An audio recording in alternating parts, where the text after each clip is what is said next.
지난주에 에어컨이 춥다고 걱정을 했는데 이번 주에 에어컨이 좀 잘 안 되는 것 같습니다. 지금 많이 무더우신 것 같은데 좀 양해해 주시고, 근처에 방금 이제 선풍기를 좀 놨거든요. 좀 더우시면은 선풍기 근처로 이동하시면 좋겠습니다. 감사합니다.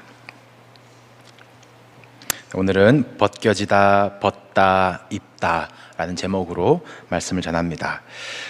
야곱은 언제 이스라엘답게 되려나, 이제 그 성화의 걸음을 이제 시작하나 싶었는데 어느덧 요셉 이야기로 넘어와 있죠. 물론 요셉을 향한, 그리고 요셉을 통한 하나님의 계획과 섭리를 우리는 보겠지만, 사실 성경은 아직 야곱을 다루는 이야기를 하고 있습니다. 우리가 주일마다 공교롭게도 33, 35, 37, 39장을 이렇게 퐁당퐁당 보고 있는데요. 그 사이사이 이야기에서 하나님은 야곱의 가정, 그 자녀들을 전방위로 다루십니다. 특히 다윗으로, 결국 예수 그리스도로 이어져야 할 넷째 아들 유다도 요셉 못지않게 참 처절한 고난을 통과하게 하시는 거예요. 이 요셉을 세우시는 것이 목적이 아니라 요셉을 통해서 온 형제들이 돌이키게 되는 것이고, 요셉 이야기로 끝이 아니라 요셉 이야기 끝에 이제 야곱이 이들을 축복하면서 이스라엘의 아들들이 이러하니라, 야곱이 베델에서 서원했던 그 집, 그 12지파가 세워지는 것입니다. 우리가 나무를 이렇게 손으로 만지며 알아가듯이 인물들을 섬세하게 쫓아가지만, 우리가 이렇게 큰 숲을 볼 수 있는 눈도 가져야겠지요. 오늘도 요셉 한 사람을 다루시는 이야기 속에서 인류를 구원하시는 하나님의 큰 원리가, 큰 섭리가 깨달아지는 시간이 되시면 좋겠습니다. 지난주 꿈을 꾸었던 요셉을 보셨죠. 하나님의 계시, 하나님의 말씀, 하나님이 주신 꿈이었는데, 요셉은 내가 꾼 꿈을 들으시오, 이 꿈의 주인 노릇을 했습니다. 자기 중심대로 눈에 들어오고 자기 위주로 전하는 그런 미숙함이 있었죠. 그 꿈이, 그 말씀이 관계 속에서 풀어지지 못하고 오히려 미움만, 저항만 키우는 꼴이 되어 버렸습니다. 우리 흔히 잘 아시는 저기 꿈꾸는 자가 오는도다, 이 요셉을 지칭했던 구절, 뭔가 진취적이라고 많이 인용하는데, 이건 사실 형들이 요셉을 조롱하던 표현이었습니다. 우리 시리즈 안에서 풀자면 꿈꾸는 자가 오는도다, 말씀 받은 자가 오는도다, 말씀 읽는 자가 오는도다 라는 건데, 그의 삶은 전혀 그렇게 살지 못하는 것에 대한 조롱인 것이죠. 이 장면을 되짚어보고 오늘 본문으로 들어갑시다. 이 형들이 양을 치다가 풀 있는 곳 따라서 흘러간 곳이 세겜 근처래요. 그곳은 디나가 놀러 갔던 곳, 야곱의 아들들이 남자들을 다 죽이고 노략했던 곳, 야곱이 이제 보복당할까 봐 걱정하던 곳이 세겜입니다. 아들들이 또 거기 갔다니까 얼마나 걱정되겠습니까? 야곱은 걱정되는 마음에 형들을 살피러, 양들을 살피러 요셉을 보냅니다. 요셉은 어렵게 길도 헤매고 물어 가서 겨우 형들이 어디 있는지 알아내요. 찾고 있는 사람은 요셉인데 이를 먼저 발견한 사람은 형들입니다.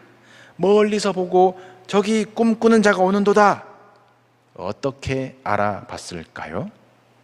아버지의 편애의 상징 채색 옷을 요셉이 입고 갔습니다. 바로 알아봅니다. 이 형들의 반응이 무엇입니까? 우리 요셉을 죽이자. 그리고 그 꿈이 어떻게 되나 보자 작당합니다. 내가 좋다는데 왜 채색 옷을 지어 입히는 그 아버지 야곱이나, 그것 때문에 관계가 다쳐가는 것을 모르는 요셉이나, 정말 자기중심적으로만 생각하고 행동합니다. 이 사람의 꿈이라면 연기처럼 사라질 것이요, 정말 하나님의 꿈이라면 계시 이것만, 그것도 두려워할 줄 모르는 형들이죠. 형들과 요셉이 만납니다. 어떻게 여기까지 왔니? 혼자 오느라 고생 많았지. 그런 인사 나누지 못할 사이가 된 지는 오래이고, 이들이 바로 요셉에게 한 일은 요셉이 형들에게 이름해 그의 형들이 요셉의 옷, 곧 그가 입은 채색 옷을 벗기고, 그 꼴보기 싫은 채색 옷을 벗겨버리고 빈 구덩이에 넣고 태연히 밥을 먹습니다. 아마 요셉이 들고 간 집밥 아니었겠습니까? 채색 옷에 일심동체로 살인을 꾀하는 이 형들, 지금은 아무렇지도 않은 듯이 밥 먹는 척 하지만 나중에 후회하거든요. 이집트에서 모두 죽을 위기를 만났을 때에, 우리가 그때 아우가 우리에게 애걸할 때에 보고도 듣지 않았으니 우리가 이 괴로움을 당한다. 구덩이에서 애걸했다라는 거예요, 요셉이. 그리고 옆에서 위에서는 밥만 잘 먹는 형들, 그러다 겨우 우리 죽이기에는 좀 그렇지, 우리 요셉을 팔자, 노예로 팔자, 팔고 돈 받자. 이 마침 지나가고 있는 그런 이스마엘 상인들에게 노예로 팔아넘기는 형제 관계입니다. 인신매매잖아요. 인신매매, 사람을 주고 파는 것은, 이것은 모세의 법에는 반드시 죽여야 되는 죄 중에 하나입니다. 이 창세기를 처음 읽었을 광야 이스라엘 백성들, 자기들이 자부심을 가지고 있던 자기 지파의 시조들이 이런 사람들이었구나, 하나님은 이런 이들을 선택하셨구나, 겸손해질 수밖에 없는 장면 아니겠습니까? 형들은 요셉을 노예로 팔아버리고 그를 벗긴 채색 옷에는 염소 피를 발라서 요셉이 들에서 짐승에게 잡아먹힌 것으로 아버지 야곱을 속입니다. 이삭을 속였던 야곱, 이제 자기도 아들들에게 속임을 당하는 것이에요. 이 가정에 돌고 도는 문제, 에서를 편애했던 이삭, 요셉을 편애하고 줄 세웠던 야곱, 그 이기심의 결정체가 채색 옷입니다. 나도 하나님과 같이 되겠다고, 내가 선악을 분별하겠다던 그 에덴 동산 자기 중심의 원죄가 이 채색 옷에 비춰지는 것 같지 않으십니까?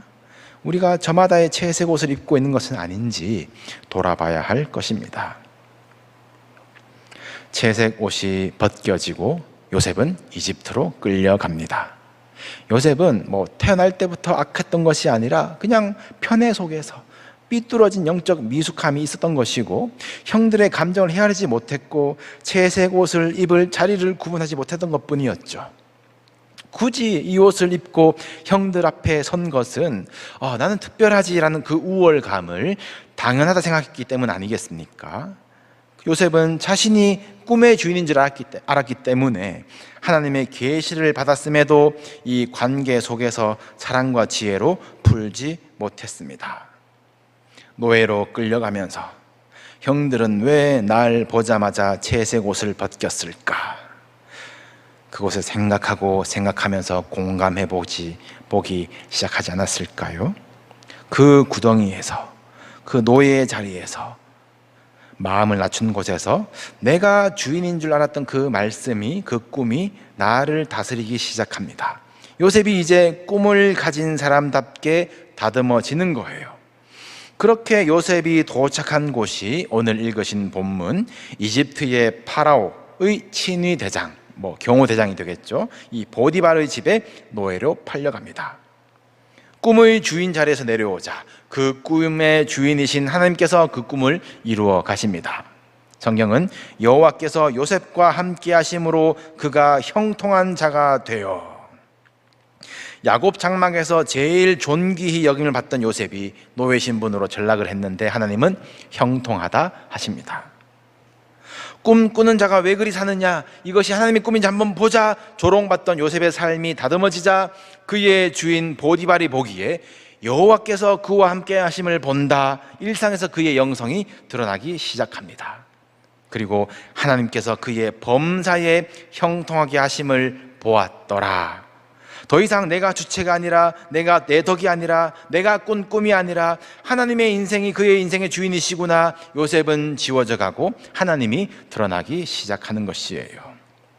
나를 높이고 나를 중심되게 했던 채색 옷이 벗겨지고 하나님이 입히시는 옷, 하나님의 꿈이 있는 사람의 옷, 약속의 형통함이 있는 사람의 옷, 하나님의 의의 옷이 입혀지는 것입니다. 요셉은 이제 관계 안에서 삶으로 증거하는 신앙을 풀어내기 시작합니다. 그러니 요셉의 모든 관계, 주인과 그 집과 모든 소유에 하나님의 복이 미쳤대요. 아브라함에게 약속하신 복, 너로 말미암아 너는 여러 민족의 아버지가 되고 너를 축복한 자를 축복하고, 이것이 모두 관계 속에서 임하는 복 아닙니까? 여러분의 믿음, 여러분에게 주신 말씀, 그 약속들이 여러분의 모든 관계 안에서 풀어지고 복이 되시고 하나님이 저와 함께 하신다는 것이 증거되는 형통한 자 되시기를 주님의 이름으로 축복합니다. 이 신앙생활이, 이 성화의 길이 이 정도만 되어도 얼마나 좋겠습니까? 이집트라는 좋은 나라에 이 친위 대장의 집에 그 모든 것을 맡은 가정 총무가 된 것도 제법 출세한 것 아니겠어요?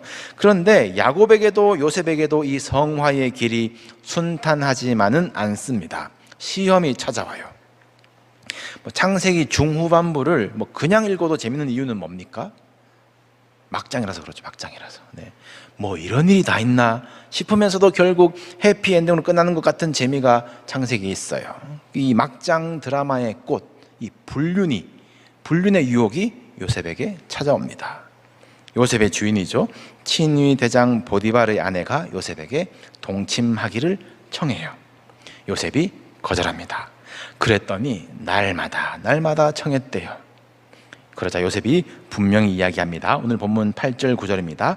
내 주인이 집안의 모든 소유를 간섭하지 아니하고 다 내 손에 위탁하였으니 이 집에는 나보다 큰 이가 없으며 주인이 아무것도 금하지 아니하였어도 금한 것은 당신뿐입니다. 내가 어찌 이 큰 악을 행하여 하나님께 죄를 지으리까? 여러분, 요셉이 어떻게 변화되어 있습니까? 야곱의 집에서도 보디발의 집에서도 요셉은 나보다 큰 이가 없는 듯이 살고 있어요. 그런데 그의 일상에서 주인이 누구인지 알고 있습니다. 나는 위탁받았다라는 청지기 의식이 있어요. 야곱의 집에서는 내가 할 말, 하면 안 되는 말 구분 못하고 해야 할 행동, 하면 안 되는 행동들을 구분 못하는 이기적인 요셉이었지만 하나님이 그를 다듬으시면서 그는 이것은 맡은 것, 이것은 해야 할 것, 이것은 하지 말아야 할 것이라는 것을 분명히 구분하고 있습니다. 그리고 결정적으로 나의 모든 말과 행동이 하나님 앞에 있다는 인식이 그에게 있어요. 여러분, 이것이 성화입니다. 거룩해지는 것입니다. 무엇이 죄이고 무엇이 하나님이 기뻐하시는 것인지 구분하는 것이 거룩입니다. 그렇게 구분할 줄 알아라고, 배우라고, 연습하라고 주신 것이 율법이요 말씀이지 너희가 특별하다고, 너희가 차별하라고 주신 것이 아니거든요. 사랑하는 성도 여러분, 성도란 이 거룩한 이름을 받은 자답게 무엇을 해야 할까, 무엇을 하지 않아야 될까 구분하시기를 축복합니다. 그 기준이 되시는 성령의 법은 우리 믿는 자들의 심령을 두드리면서 때로는 찔림으로 하지 말라고 요청하시고 때로는 뜨겁게 하심으로 해보라고, 순종하라고 요청하고 계세요. 여러분, 그것에 둔감하지 않기를 바랍니다. 세상의 유혹은 날마다 그냥 너 하고 싶은 대로 하라고, 속에내 옳은 대로 살라고, 너가 주인 자리에 앉으라고, 보암직한 것, 먹음직한 것 다 가지라고 청합니다. 여러분, 피하십시오. 육체의 정욕으로 오는 시험은 피해서 이기는 것입니다. 아무도 보지 않는 것 같을 때라도 나는 하나님께 죄를 지을 수 없다, 그 하나님 앞에 내가 있음을 기억하시기를 바랍니다. 그 요셉의 행동이 옷을 또 벗는 것이었어요.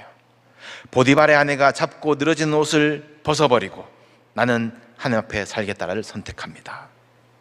보디발의 아내는 자존심 상하겠지요.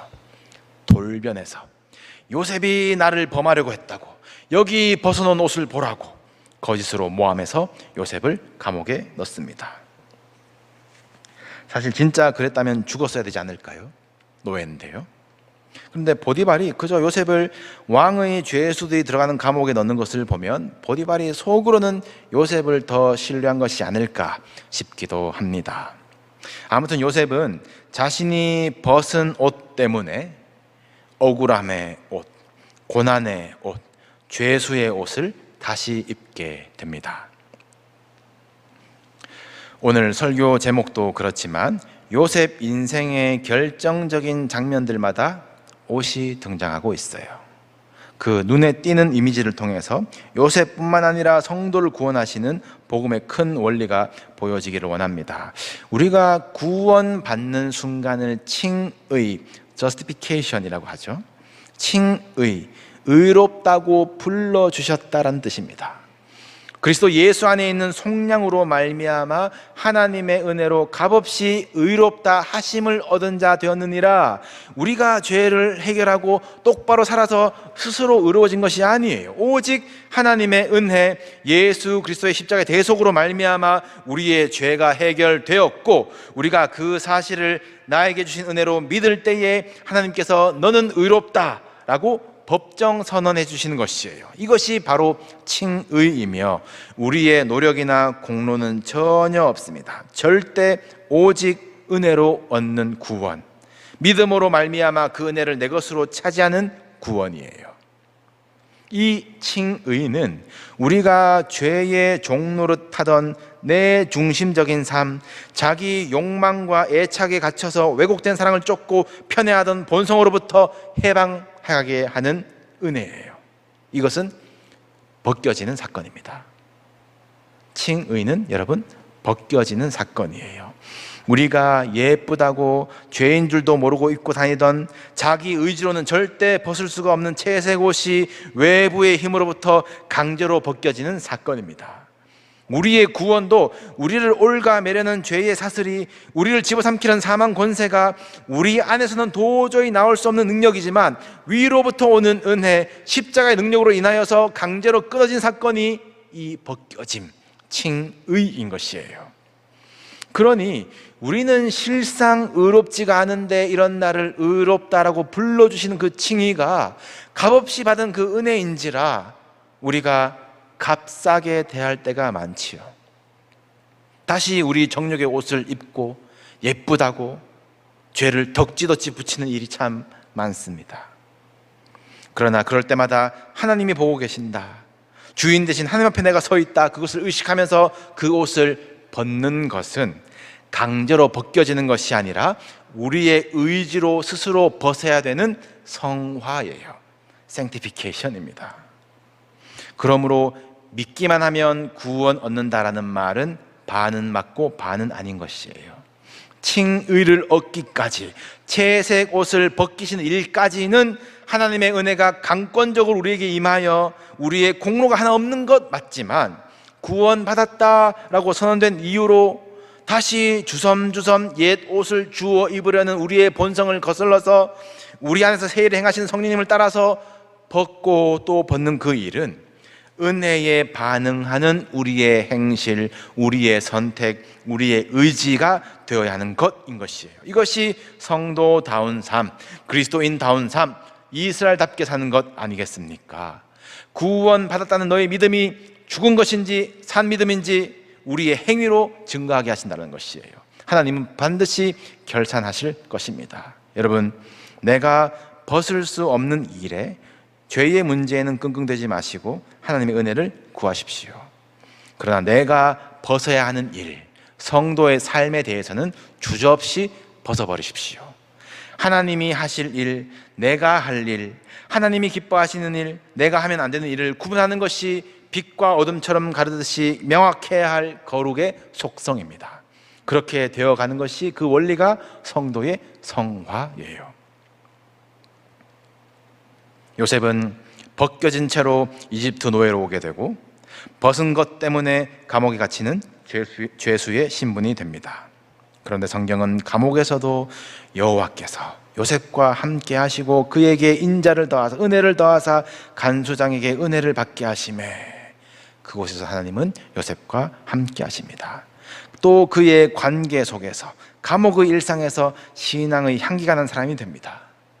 밑바닥일 줄 알았던 노예에서 또 지하 같은 감옥으로 떨어졌는데 성경 말하기를 여호와께서 그를 범사에 형통하게 하셨더라 간증하고 있습니다.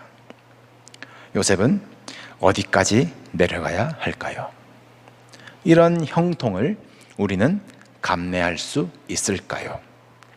다음 시간에 보시겠지만 요셉은 이제 되었구나, 다 됐다, 한껏 기대했던 모든 꿈들이 꺾이는 지경까지 이릅니다. 거꾸로 계산해서 요셉의 노예 기간을 7, 8년, 감옥 생활을 4, 5년이라고 보는데 요셉의 시간표는 중요하지 않아요. 같은 기간에 하나님은 큰 섭리 가운데 야곱은 베냐민을 놓을 준비가 되어 있었는가? 형제들은 서로를 위해서 희생할 준비가 되었는가?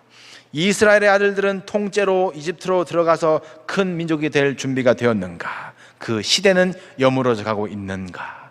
하나님은 하나님의 때가 차기까지 요셉을 묵묵히 또 벗고 벗는 그 성화의 과정들을 걸어가게 하십니다. 하지 않아야 할 말을 하던 소년 요셉에서, 그리고 하지 않아야 할 것을 구분하는 노예 요셉으로, 그리고 이제는 할 수 없는 일을 하나님의 능력으로 해내는 진정한 꿈을 가진 자로 바로 앞에 서는 것을 보게 되실 것이에요.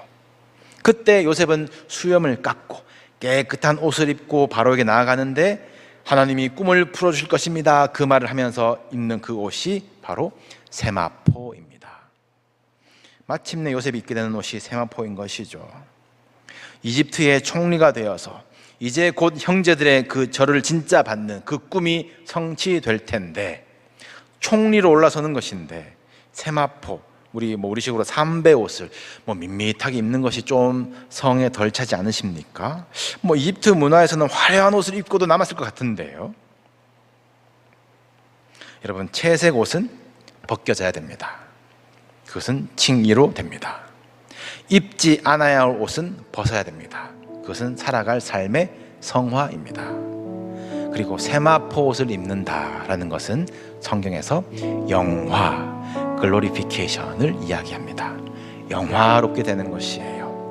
요한계시록을 보시면 어린 양의 혼인잔치에 들어갈 신부에게는 빛나고 깨끗한 세마포 옷이 입혀진다라고 했습니다. 그리고 천사들이 이것을 직설하기를 이 세마포 옷은 성도들의 옳은 행실이로다 라고 했어요. 우리가 예수를 믿어서 의롭다 하심을 얻고 말씀이신 예수 그리스도를 따라서 함께 사는 것은 성화의 과정입니다. 우리의 삶을 통해서 하나님의 영광을 비추는 일이겠지요. 그러나 우리는 고난 중에, 환난 중에 유혹을 당하여서 그 영광을 가리기 일수인 연약한 자들입니다.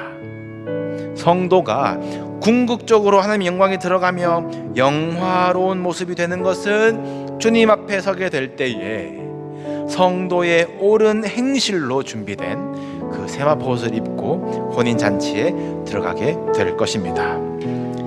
사랑하는 성도 여러분, 벗겨질 것은 벗겨지는 은혜, 그 은혜에 순복이 되는 신비가 있으시기를 축복합니다. 날마다 도사리는 죄의 유혹 앞에 벗어버릴 것은 벗어버리는 결단이 따르시기를 축복합니다. 영원한 생명을 받았다, 그 기쁨을 누리면서 동시에 나는 날마다 죽노라 고백해야지요. 벗고 입는 그 거룩한 싸움을 여러분들 옳은 행실로 여러분들의 관계 안에서, 공동체 안에서 형통하게 해나가시기를 축복합니다. 그 영화롭게 되는 것, 그것이 하나님을, 인간을 창조하신 목적이라고 했어요. 하나님이 벗기시는 은혜, 우리가 스스로 벗는 응답, 다시 입히실 그날을 바라보면서 성도의 삶을 승리하며 걸어가시기를 우리 함께 하시는 주님의 이름으로 축복합니다. 우리 함께 찬양하시겠습니다.